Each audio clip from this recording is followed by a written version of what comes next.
Okay. Forging, when it is preferred or why it is preferred, forged material, जैसे two wheeler में springs होती है shock absorb करने के लिए, रोड में अनइवन रोड पे जाते हो जब टू व्हीलर से या ऑटोमोबाइल से, ट्रक्स वगैरह, उसमें स्प्रिंग्स, कंप्रेशन स्प्रिंग्स और leaf springs will be available trucks वगैरह में, वो ऑब्जर्व करती है। दोस आर सब्जेक्टेड टू ये है फोर्ज्ड कंपोनेंट्स है। ओके, फोर्ज्ड कंपोनेंट्स है, क्या होती है, अब्सॉर्ब करती है सॉक्स वगैरह को। ग्रेन फॉर्मेशन सिंगल डायरेक्शन पे होती है, उसके वजह से मटेरियल्स पे ज्यादा जो शॉक अब्सॉर्बिंग कैपेसिटी, वाइब्रेशन को अब्सॉर्बिंग कैपेसिटी आ जाती है फोर्ज्ड मटेरियल के ऊपर। सो इसलिए when parts are subjected to heavy vibration, वो parts are made up of forged method, forging method से बनाई जाती है। वेरियस मेथड्स ऑफ फोर्जिंग, कितना तरीका है फोर्जिंग। हैंड फोर्जिंग मतलब हैमर को बाय हैंड अप्लाई करोगे, that is called as hand forging. Hand forging, hammers can be applied either manually or electrically. Manually apply करते हैं ना, उसमें ज्यादा से ज्यादा क्या 10 kg force apply, 10 kg hammers, 2 kg 5 kg 10 kg hammer से अप्लाई करोगे, मैक्सिमम फोर्स इतना ही है। बट अगर बहुत बड़ा पार्ट बना रहे हो, उसके लिए इलेक्ट्रिकल पावर से, electrical hammers are, power hammers are used. Okay, machine forging में इलेक्ट्रिकल पावर यूज करके medium size and large articles are blow, heavy blow मतलब क्या है, ज्यादा फोर्स अप्लाई होती है हेवी ब्लोस में। ड्रॉप फोर्जिंग में क्या है, ड्रॉप करते हैं पार्ट को विद सर्टेन हाइट से ड्रॉप करते हैं, फोर्स को अप्लाई करते हैं ड्रॉप फोर्जिंग में। ये different types of forging method है। ओके, नेक्स्ट, ये तो हमारे सिलेबस में नहीं है। Setting, ageing, drawing, piercing, punching operation. Punching है 5th सेमेस्टर में तुम पढ़ोगे, प्रेसेस एंड पंचेस में, ये इसमें है ही नहीं ये। So we have to omit this. Blanking ये भी है, उसमें 5th सेमेस्टर में पंचेस टॉपिक में आती है, ये नहीं हमारी। ये एक्सट्रूशन प्रोसेस है, ये एक्सट्रूशन में बताया था ना, ये रैम है, ये बिलेट मटेरियल है, ये है जो ये इंडक्शन हीटिंग के through billet material is heated, ram की थ्रू फोर्स अप्लाई करो, ये स्मॉल ओपनिंग डाई में स्मॉल ओपनिंग के थ्रू बिलेट्स बाहर आएगा, that is called as extrusion, hot extrusion method, cold extrusion method. Tubes को यहाँ पर सेम ड्राइंग है, ये क्या है 2D ड्राइंग है, उसी को हम यहाँ पर 3 डायमेंशनल ड्राइंग पे देख रहे हैं। रैम है, रैम से हम फोर्स, बिलेट मटेरियल को फोर्स अप्लाई कर रहे हैं अलोंग दिस डायरेक्शन। ये डाई है, डाई की स्मॉल ओपनिंग है, इसके थ्रू बाहर आ रहा है। टूथपेस्ट को तुम एग्जाम्पल रखो एक्सट्रूशन प्रोसेस के लिए, तुम्हें आसान लगेगा।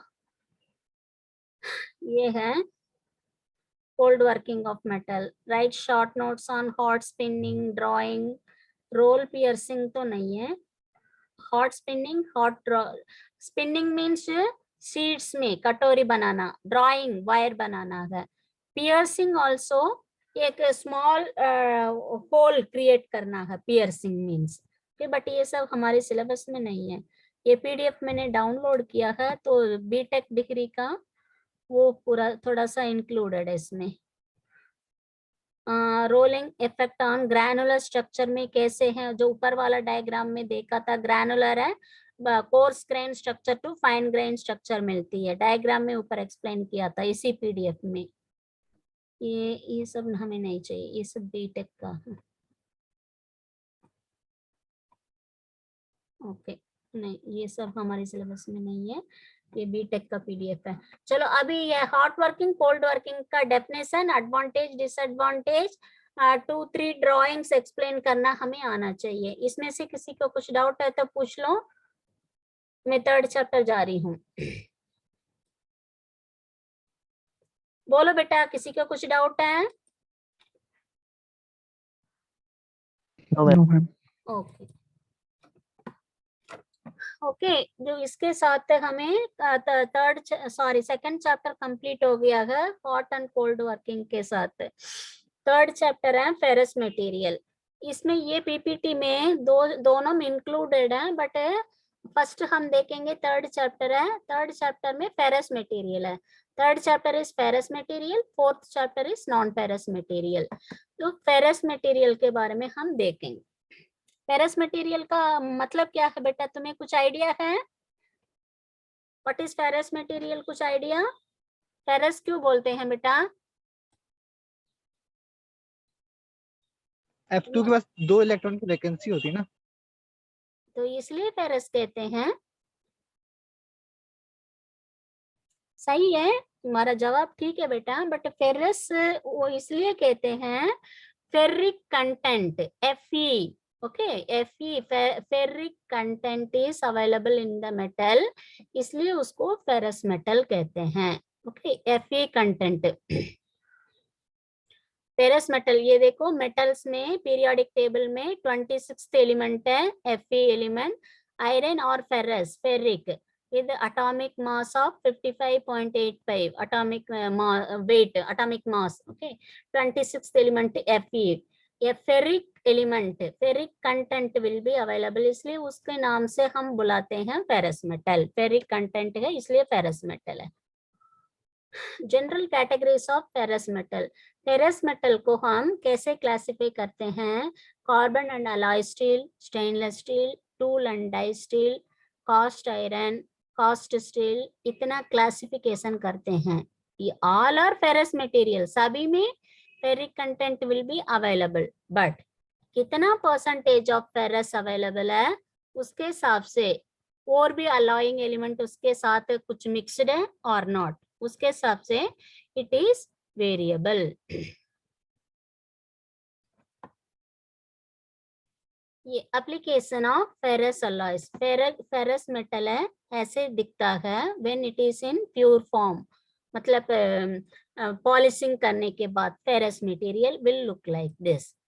Production of iron and steel. Iron and steel मतलब जो फेरस मटेरियल को कैसे प्रोड्यूस करते हैं? फर्नेस में रॉ मटेरियल को डाल के मेल्ट करके कैविटी में मोल्ड कैविटी में पोर करके बिलेट्स बनाते हैं। दैट इज, ये जनरल पिक्चर है। ओके, जनरल पिक्चर ये है ना, ये फर्नेस है, वो ये फर्नेस से मेल्टिंग करने के बाद ये रॉ मटेरियल आयरन है बिलेट्स में पोरिंग कर रहे हैं। This is furnace. बहुत बड़ा इसमें मशीनरीज यूज करके इसको उठा के, पहले इसमें रॉ मटेरियल डाल के मेल्ट करके फिर उठा के डालते हैं कैविटी में, मोल्ड में डालते हैं। Production of iron and steel का डायग्राम है। Now what are the raw materials for production of ferrous material? Iron वगैरह को हम प्रोड्यूस करना है तो रॉ मटेरियल क्या क्या क्या है? आयरन वोर। आयरन वोर है, जमीन से मिलती है, अर्थ क्रस्ट से मिलती है, होते हैं ना, जैसे कोल्स वगैरह। नेईवेली में नेईवेली लिग्नाइट कॉर्पोरेशन इज अवेलेबल। अब और भी बहुत सारे इंडिया में जो इंस्टीट्यूशंस अवेलेबल है स्टील मेकिंग प्रोसेस का, वो है अर्थ से खोदते हैं, माइनिंग करते हैं, माइनिंग करके मटेरियल्स को, आयरन ओर को रिमूव करते हैं। साउथ में नेईवेली में ट्रिनलवेली डिस्ट्रिक्ट में आयरन वोर्स मिलती है ज्यादा, वहां पर अर्थ को क्रस्टिंग के थ्रू माइनिंग करके निकालते हैं। फिर लाइमस्टोन है। ओके, लाइमस्टोन ये कोक है। सो कोई भी स्टील का जो फर्स्ट प्रोडक्ट हमें बना रहे हैं, ये तीनों एलिमेंट बहुत जरूरी है। ओके, तो ये तीनों एलिमेंट में फर्स्ट वन क्या है? आयरन वोर है, अर्थ क्रस्ट से मिलती है, all are available in earth only, ठीक है। तो आयरन वोर, लाइमस्टोन, कोक, तीनों रॉ मटेरियल्स है स्टील प्रोडक्शन के। नाउ आयरन वोर कैसे दिखता है? अबेंडेंट मीन्स बहुत ज्यादा, ह्यूज अमाउंट में, makes up 5% of earth crust. जो एर्थ है ना, भूमि, जमीन में 5% ऑफ क्रस्ट में टॉप लेयर पे मिलता है iron ore. Is not found in free state, free मतलब प्योर आयरन पे स्टेट में नहीं मिलेगा। जो एर्थ से मिलती है ना, जमीन से मिलती है, वो फ्री स्टेट में, प्योर स्टेट में नहीं मिलेगा। इट इज कंबाइंड फॉर्म पे मिलता है, ऑक्साइड, आयरन ऑक्साइड फॉर्म पे मिलता है। So it is available in oxide form, rocks, मिट्टी वगैरह भी उस पे मिलके रहता है, मिलती है। ओके, आफ्टर माइनिंग, एर्थ से माइनिंग करके ओर इज क्रस्ड, छोटा छोटा करते हैं। The iron is separated, iron को सेपरेट करते हैं। Then made into pellets, balls और briquettes using binder such as potter use करके। ये और भी हम पीछे एलॉबरेटली देखेंगे। The pellets are typically 65% iron and about 1 inch in diameter. Okay, हम अभी इसको एक्सप्लेन एक एक करके बताएंगे। फर्स्ट तुम्हें ये कहाँ से मिल रहा, कैसे मिल रहा है, वो देखना है। सेकेंड रॉ मटेरियल है कोक है। कोक ब्लैक कलर में होती है। Coke is formed by heating coal, coal को हीट करने से, कितना, 1150 डिग्री सेल्सियस में कोल को हीट करेंगे, फिर कूलिंग टावर पे कूल करेंगे, क्वंचिंग करेंगे, तो कोल से हमें कोक मिलती है। ओके, कोल रॉ मटेरियल जमीन से मिलती है, उसको गर्म करके हीटिंग एंड क्वंचिंग करने से कोक मिलती है। ओके, ये सेकेंड रॉ मटेरियल है। स्टील के लिए क्या क्या चाहिए वो देख रहे हैं हम। तो ये you need more than iron, why Coke is used. Coke हमें आयरन के लिए, अगर आयरन ऑक्साइड जमीन से मिल रहा है, क्या है बेटा, do you have any doubt?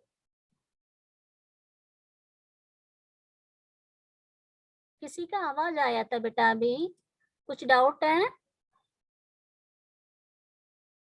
No ma'am. Okay, हमें जमीन से आयरन ओर मिलती है, फिर कोक का क्या जरूरत है? What is the importance of Coke? Coke add करने से, रॉ मटेरियल के साथ, आयरन ओर के साथ कोक ऐड करने से, it generates high heat, more heat is produced because of coke. And this high heat is needed in order for chemical reactions in iron making to take place. Iron making में chemical reaction चलना है तो हमें more heat is necessary. ये more heat हमें चाहिए तो हमें कोक को ऐड करना पड़ेगा। Then produces carbon monoxide. Coke में क्या है, कार्बन विल बी अवेलेबल है, तो वो it produces carbon monoxide. Coke will form the carbon monoxide which reduces iron oxide to iron. जो जमीन से आयरन ओर मिलती है, that iron ore is iron oxide है। So iron oxide to iron बनने के लिए, जो आयरन ऑक्साइड में जो ऑक्सीजन है, वो ऑक्साइड को रिड्यूस करके, कोक में जो सी है, कार्बन है, तो वो सी, आयरन ऑक्साइड में ऑक्सीजन ओ है, दोनों मिलके कार्बन मोनोऑक्साइड बनता है। सो दैट आयरन ऑक्साइड से ऑक्साइड सेपरेट होके सिर्फ आयरन बचेगा। So this is necessary of coke, इसलिए हम कोक को ऐड करते हैं। थर्ड रॉ मटेरियल है limestone. Limestone calcium carbonate is used to remove impurities. Iron ore में, जो जमीन से हम मिलती है आयरन ओर से रॉ मटेरियल, उसमें बहुत सारा इम्प्योरिटीज रहेगा, मिट्टी भी होती है, सैंड होती है, ये सब रिमूव करने के लिए calcium carbonate, limestone is added. When the metal is melted, iron ore melt करते हैं फर्नेस पे, limestone combines with impurities. जो इम्प्यूरिटीज होगा, सैंड, मिट्टी, ये मिट्टी वगैरह के साथ मिलके it floats at the top of the metal forming slag. जो impurities के साथ लाइमस्टोन मिलके एक जो मटेरियल बनाता है ना, that is called as slag. वो क्या होती है, उसका डेंसिटी कम होगा, फर्नेस के ऊपर फ्लोटिंग करता है. आयरन है, प्योर आयरन है, फर्नेस के बॉटम में सेव हो जाती है. ऊपर जो इम्प्यूरिटीज के साथ मिलके limestone, it creates a lightweight slag material which is floating on top of the metal. फिर हम उस slag को रिमूव कर सकता है. So the purpose of adding limestone as a raw material is to form the slag and to purify the iron. जो iron oxide में जो impurities है, उसको रिमूव करने के लिए हम लाइमस्टोन ऐड करते हैं. So 3 रॉ मटेरियल्स क्या क्या है आयरन मेकिंग में? आयरन वोर है, कोक है, लाइमस्टोन है. ये तीनों इंपॉर्टेंट मटेरियल है. This is one example for blast furnace. Okay, ये फर्नेस है, इतना बड़ा फर्नेस होती है. ठीक है, ये हीट अप्लाई कर, हीट को, हॉट एयर को ब्लास्टिंग करते हैं, फिर नीचे से उसको रिमूव, प्योर आयरन को रिमूव करते हैं. ये फर्नेस का इमेज है. Now raw materials for pig iron. Iron में बहुत सारा different types of pig iron, sorry iron is available. उसमें सबसे जो प्रोडक्ट, फर्स्ट प्रोडक्ट मिलता है, दैट इज पिग आयरन. अब पिग आयरन के लिए क्या क्या रॉ मटेरियल्स चाहिए, उसके बारे में हम, how to make pig iron, manufacturing of pig iron.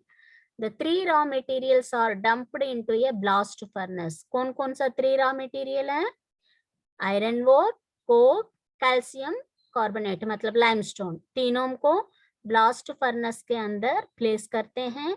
Hot air 2000 degree Fahrenheit में ब्लास्टेड हॉट एयर को अंदर फर्नेस के अंदर ब्लास्ट करते हैं, ब्लो करते हैं, which helps drive the chemical reaction. जो हॉट एयर अंदर चलता है, उसके वजह से chemical reaction will take place. The coke forms carbon monoxide and the carbon monoxide reduces the iron oxide to iron. जब हीट केमिकल रिएक्शन चलता है, कोक है, कार्बन मोनोऑक्साइड बनाती है, फिर आयरन ऑक्साइड से प्योर आयरन मिलता है. The slag floats at the top. Slag में क्या है, जो लाइम है ना, लाइम में कैल्शियम कार्बोनेट है, वो कैल्शियम के साथ जो भी इम्प्यूरिटीज, फॉस्फोरस है, सल्फर है, अनवांटेड मटेरियल है, मिलके स्लैग फॉर्म होके ऊपर फ्लोटिंग होती है. उस फ्लोटिंग के उस स्लैग को हम रिमूव कर सकता है. जो बचेगा स्लैग रिमूव करने के बाद, वो जो आयरन है मोल्टन स्टेट पे रखेगा, उसको कैविटी में, डाई में, मोल्ड में पोरिंग करके कूलिंग करने के बाद हमें स्टील मिलेगा.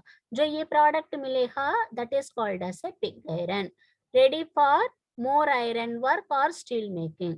सो सबसे पहले जो मिलता है उसको हम पिग आयरन कहते हैं. इसमें किसी को कुछ डाउट है बेटा?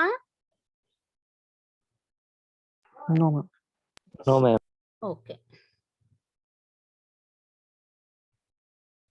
जो मैंने अभी बताया था ना थियोरेटिकली, उसका डायग्राम है. ओके, पिग आयरन बनाने का तरीका. ये ब्लास्ट फर्नेस है, ठीक है, ये ब्लास्ट फर्नेस है. ये सीडी में चढ़ के रॉ मटेरियल्स को अंदर डालते हैं. रॉ मटेरियल क्या क्या है? आयरन और लाइमस्टोन, कोक, तीनों को ब्लास्ट फर्नेस के अंदर डालते हैं. जो हॉट एयर है, ट्यूब्स के थ्रू, हॉट एयर, यहाँ ट्यूब देखो, ये ट्यूब्स की तरफ दोनों साइड से हॉट एयर को पास करते हैं. So hot air 2000 degree Fahrenheit में अंदर आती है. यहाँ पर रॉ मटेरियल अवेलेबल है, chemical reaction will take place, carbon monoxide and slag formations will be formed. यहाँ पर देखो, ये ग्रे कलर में है ना, this is slag, calcium carbonate है, इम्प्यूरिटीज के साथ मिलके ये ग्रे कलर स्लैग को फॉर्म करती है. तो वो ऊपर फ्लोटिंग होती है, उसके नीचे प्योर आयरन अवेलेबल होती है मेल्ट होके. अब ये स्लैग को पहले इस तरह पटा देते हैं. यहाँ पर जो बचेगा प्योर आयरन, पिग आयरन, उस पिग आयरन को नीचे से हम टैप को ओपन करके इस तरफ रिमूव कर सकता है molten pig iron. So the manufacturing process of pig iron in the blast furnace is explained in this diagram. Next, steel making. Steel अलग है, पिग आयरन अलग है, तो स्टील मेकिंग कैसे करते हैं?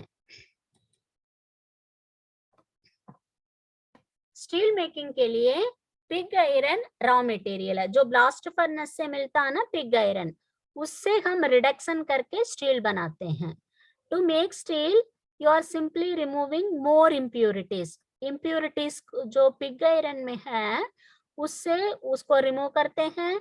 मैंगनीज रिमूव करते हैं, मैंगनीज, सिलिकॉन, कार्बन, ये सब कंटेंट को, कौन कौन सा? Manganese, silicon, carbon, phosphorus, sulphur, ये सब पिग आयरन से. शुभम क्यों है बेटा, लिख रहे हो? शुभम कुछ डाउट है? You are writing on the screen. Okay okay. No ma'am, no. Okay okay. ये जो पिग आयरन ब्लास्ट फर्नेस से मिलता है उसमें 100% प्योर पिग आयरन तो नहीं रहेगा, उसमें again materials will be available, manganese, silicon, carbon वगैरह, उसको रिमूव करते हैं. किसमें? स्टील मेकिंग में. Impurities are removed. कैसे रिमूव करते हैं? By remelting, again remelting the metal and adding carbon, steel scrap and more limestone. तो क्या क्या है? पिग आयरन ऐड करते हैं, उसके साथ कार्बन, स्टील स्क्रैप, जो कबाड़ी वाला स्टील, पुराना स्टील पार्ट्स वगैरह ले जाता है ना, वो स्टील स्क्रैप, फिर वो लाइमस्टोन और थोड़ा सा ऐड करते हैं. ये तीनों मतलब 4 material, pig iron, carbon, steel scrap, limestone add करके मेल्टिंग करते हैं. So metal can be melted using one of the 3 method. तो कहाँ पर मेल्टिंग करते हैं?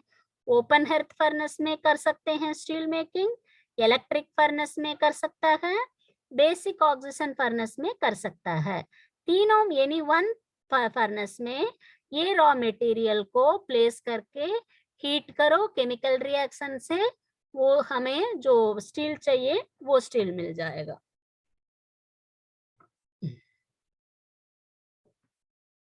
शायद इतना काफी है बेटा. मैं सोच रही हूँ ये फर्नेस वगैरह नेक्स्ट क्लास में, शायद कब है हमारी नेक्स्ट क्लास? फ्राइडे है. थियरी कब है बेटा?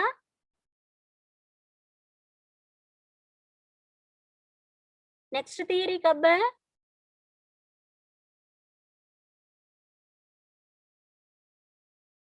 टाइम टेबल याद नहीं है क्या? Wednesday ma'am, Wednesday ma'am, Wednesday. Wednesday morning. Yes ma'am. Okay चलो, ये है ओपन हर्थ फर्नेस वगैरह नेक्स्ट क्लास में वेडनेसडे मॉर्निंग में ले लेती हूँ, ठीक है? अटेंडेंस फॉर्म है तुम्हारे पास या अगेन रीशेयर करनी पड़ेगी? यस मैम है. ओके, अगर है तो अटेंडेंस फॉर्म फिल कर देना. तो आज के लिए इतना काफी है, ठीक है? ओवरलोड हो जाएगा, नेक्स्ट क्लास में देख लेंगे. मैम इसकी कोई कॉपी तो नहीं बनानी प्रैक्टिकल फाइल से अलग? ये थियरी है बेटा, उसके इसके लिए मैं पीपीटी शेयर कर दूंगी तुम्हारे साथ व्हाट्सएप में, ठीक है? व्हाट्सएप पर रख लेना. बट इसका नोट्स तुम पढ़ने के लिए प्रिपेयर करोगे ना बेटा, it will be better for you. जब भी तुम राइटिंग करोगे अच्छा समझ आती है. कॉपी मेंटेन करके रखोगे, अच्छी बात है, प्लस पॉइंट है, कर सकते हो. बट पढ़ने के लिए study material PPT I will share it in the group. Ma'am practical का भी भेज देना. क्या है बेटा? मैम प्रैक्टिकल का भी भेज देना. प्रैक्टिकल फ्राइडे है ना? नहीं, आपने करवाया था मैम पहला प्रैक्टिकल. हाँ, उसको मैंने शेयर किया तो था ग्रुप में, शेयर किया मिला था. नहीं. देख लेना एक बार तुम, या फ्रेंड से मिल जाएगा, फ्रेंड से पूछ लो. ओके. प्रैक्टिकल के लिए फाइल, सेपरेट फाइल मेंटेन करना पड़ेगा बेटा. थियरी के लिए कंपलसरी नहीं है, ऑप्शनल है. Okay fine, I am ending here. फिर हम वेडनेसडे मिलेंगे.